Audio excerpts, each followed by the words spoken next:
നമ്മുടെ ലൈഫിലുണ്ട്. നമ്മുടെ ഫ്യൂച്ചറിൽ എന്തായി തീരണം നമുക്ക് എല്ലാവർക്കും ഒരുക്കും. ഓക്കെ, അങ്ങനെ വിചാരിക്കാൻ ഞാൻ അപ്രീഷിയേറ്റ് ചെയ്യുന്നതാണ്. ഓക്കെ, അവർ ഫ്യൂച്ചറിനെ പറ്റി ഒരു പ്ലാൻ ഉണ്ടായിരിക്കും. കാരണം അങ്ങനെ ഫ്യൂച്ചറിനെ പറ്റി നമ്മൾ തിങ്ക് ചെയ്തിരുന്നിട്ട് ഉപകാരമില്ല. പ്രസൻറ്റിൽ നമ്മൾ എന്ത് ചെയ്യുന്നത് വിചാരിക്കാൻ നമ്മുടെ ഫ്യൂച്ചർ ഇരിക്കും. ഞാൻ അങ്ങനെ ചെയ്ത് എൻ്റെ അറൗണ്ട് എൻ്റെ 200 ഡേയ്സ് ഞാൻ കളയും.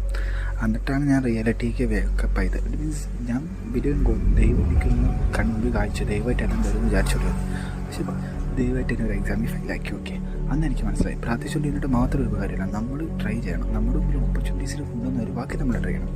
അതിപ്പോൾ പെണ്ണിൻ്റെ കാര്യമാവാം, ബോഡിയുടെ കാര്യമാവാം, ബിസിനസ്സിൻ്റെ കാര്യം. ഓക്കെ, കാരണം നമുക്ക് നല്ലൊരു ഫിസിക്സ് വേണമെന്ന് പറഞ്ഞാൽ ഇപ്പോൾ നമ്മൾ എന്ത് ചെയ്യുന്നു അതനുസരിച്ച് ഫ്യൂച്ചർ നമുക്ക് നല്ലൊരു റിലേഷൻഷിപ്പ് വന്നാൽ നമ്മളിപ്പോൾ പ്രസൻറ്റ് എങ്ങനെ ചെയ്യുന്നു അതനുസരിച്ച് ഫ്യൂച്ചർ ആയിരിക്കും.